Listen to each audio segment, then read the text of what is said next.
video dengadda boy gadhi serrat namonni baay'een prank taatanii jirtanii prank bashannansa fataa zanaa jettanii mana keenya hoo dhuftanii jiru biyyaanni maraate na filadhaa jechuun saba kadaarori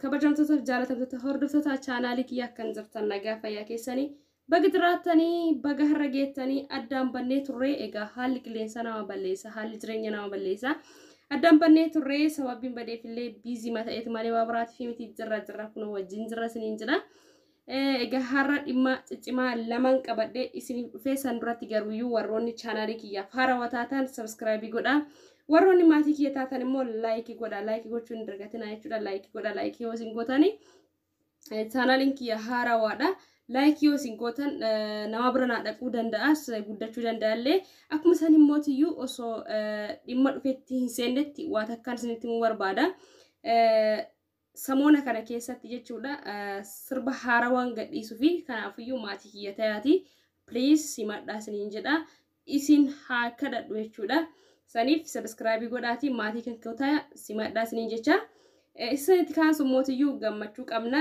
gammachuufillee jira ammas gadiga kabajamtootaaf jaalatamtoota gammachuun kana caala hin jira jedhee yaadu maaliif Muhammad dhabamee ka ture nutis gaafii ka ta'ee maatii isaattillee kan gaafii guddaa ta'ee ture jechuudha garuu amma bahee jira jechuun isaa waan guddaadha nu biratti mucaan kun gaafa eebba isaati jechuudha kan guyyaa san carraa midraka irratti bahee haasa'uu argatee hamma san Free Jawar Muhammad jedhee sagalee uummata Oromoo dhageesse jechuudha. So badii tokko malee kan hidhamee badii tokko malee butamee kan gara geessame wallaalamee jedhee uummanni Oromoo cinqamee dullee cinqamnee maatii isaa cinqamaa turan. So kana caalii wanti nama gammachiisu jiru baggammadan sin jedha baggammadan gammachuu wal faana nu haa ta'u amin jedhaaga. Gammachuu wal aansun himmootiyyuu viidiyoo baay'ee namatti tolu tokko qabannee isiniif dhiyaannaa jechuudha. Akkuma san himmootiyyuu piroogiraamii dhiyaatuuf jiru kana akkasimattan kabajaaf jaalalaan isin gaafadhaa sirba gadhiisamuuf deemu kana akkasimattan abdii guddaan isin biraa qaba. Qabsoon tana abdii guddaan isin biraa qaba ilmaan Oromoo. Saniif chaanaalii kee kana sheerii naa godhaa naa guddisaa please. Maaliif yaani chaanaalii namarratti gadi hin dhiisu chaanaalii makee irratti hin gadhiisa himmootiyyuu sirba okay ta'een qabadhee dhuufaa jira.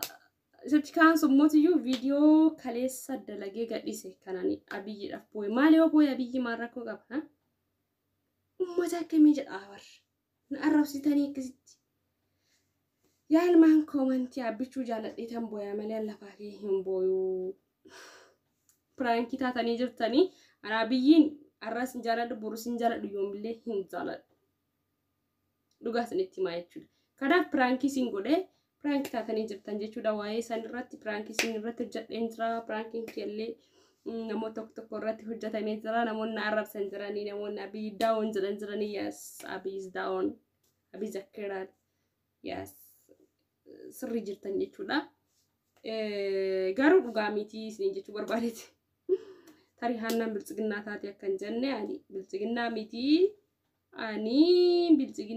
ani Oromoo originaaliidha. Akkasiniin jedha kabajamtootaaf jaalatamtoota dhaggeeffattoota kiyya yookaan hordoftoota chaanaalii kiyya OMN gargaaruu qabnaa jechuudha. OMN dhabne jechuun ijaaf gurra Oromoo dhabne jechuudha. Achumatti tsad jedhee hafaa jechuudha wanti takkittiin hin jiru jechuudha. Wanti isin ani Oromoodha wanti ofiin jettu takkaayyuu hin jiru jechuudha OMN dhabne taananii. Kanaaf gargaarsa keessan malee OMN dhaabbatee deemuu hin danda'u jechuudha. Kanaaf please gargaaruu qabnaan bira dhaabbachuu qabnaan isiniin jedha. Ammas deddeebiin nan dubbadha rabbiin hayyoota keenya kan hidhaa jiru rabbiin haa baasu hamma danda'ameen garuuyyuu hordoffii godhuu fi qabnaa jechuudha. Ani garuu maalirra akka jiranis gaafii nattaa jechuudha. So dhaddacha sobaa deddeebi'aa kan turan dhaddacha isaanillee dhaabanii jiranii isaan rabbuma ofiitti hafanii jiran jechuudha. Rabbiin haqaa isaan haqa qabanii rabbiin haqa isaanii haa baasuun isiniin jedha. Isatti kanaan sun immoo tiyyuu warroonni gaafii baay'ee na gaafattan hin jirtan jechuudha. Viidiyoo jaalatamtoota hordoftoota kiyya gammachuu hin jiru akkuma waliin beeknutti artistoota keenya kan dhabamsiisan kan fakkeenyaaf kabbadaa fa'aa akkuma kana immoo tiyyuu Muhammadiin kan Jimmaa keessatti sagalee olaanaa eebbifama isaa irratti sagalee olaanaa dhageessee sababa saniitiin dhabamee kan ture arraan tana argamee jira yoo akka beekan kararra nu jala dhabamsiisuu baatan jechuudha. Egaa gammachuu kana caalaa hin jiru Gammadaa Muhammad argamuudhaaf yoo dura eessa bu'e kan jedhan maatii fi nullee wajjin rakkachaa kan turree fi cinqamaa kan turreedha. Baga rabbiin baasee ammas kaafee hidhamtoota keenya rabbiin nagaadhaan nuuf haa baasu biyya keenya nagaatti haa baasu biyya keenya du'arraa haa baraarsu isiniin jedha. Isitti aanee mootiyyuu wantoonni tokko ni jiran waa'ee OMN irraa wal qabsiisee isinitti himuu barbaada. OMN dhageettii keenya ijaaf gurra Oromooti yookaan ilma Oromoo kan ergachuu dandeenyudha. So OMN bira dhaabbachuu qabnaa jechuudha. OMN qeequu mirga qabdanii garuu maaliif yoo OMN immoo yoo rakkoo qabaate dubbachuu mirga keessanii jechaadha. Maaliif ilma keessan kan isin ergattanii jechuudha. Garuu immoo gargaarsa irraa dhaabdanii qeeqeessa bicha amma fakkeenyaaf qeeqeessatu yoo caale malee gargaarsi hin jiru jechuudha. Gargaarsa gonkumaa irraa dhaabdanii jirtanii jechuudha. Yaa uummata Oromoo yaa diaspora keessumaayyuu faayidaan isin qabdan Oromoof maali dharee? Yoo OMN saataraa irraa bu'ee faayidaan isin qabdan maalidha? Maalidha meenatti maa? Baay'ee nama ajaa'ibdan jechuudha. Warri harka irraa rarrattanii warri qeeqa bichatti murtanii OMN lagachaa jirtan gargaarsa irraa dhaabdanii ajandaan keessan faallaa isaan barbaacha isaanii isin akka cinaa dhaabbattanidha. Rakkina jiru mari'attanii rakkina jiru akkuma qeeqxanitti isaan fudhatanii rakkina jiru hiikuu danda'an jechuudha. Oo rakkini kan jiraatu taate. OMN dhugaa gabbaasaa jira malee rakkatee akka hin ta'in dhugaa isin biraan gahaa. So guys waan na kabajanii na wajjin haga viidiyoo kiyya haga xumuraatti dhageeffatanii guddaa naa galatoomaa sin jaaladha. I love you so much. Sin jaaladha. Turtii na wajji gootanii binaaf galatoomaa. Bye bye.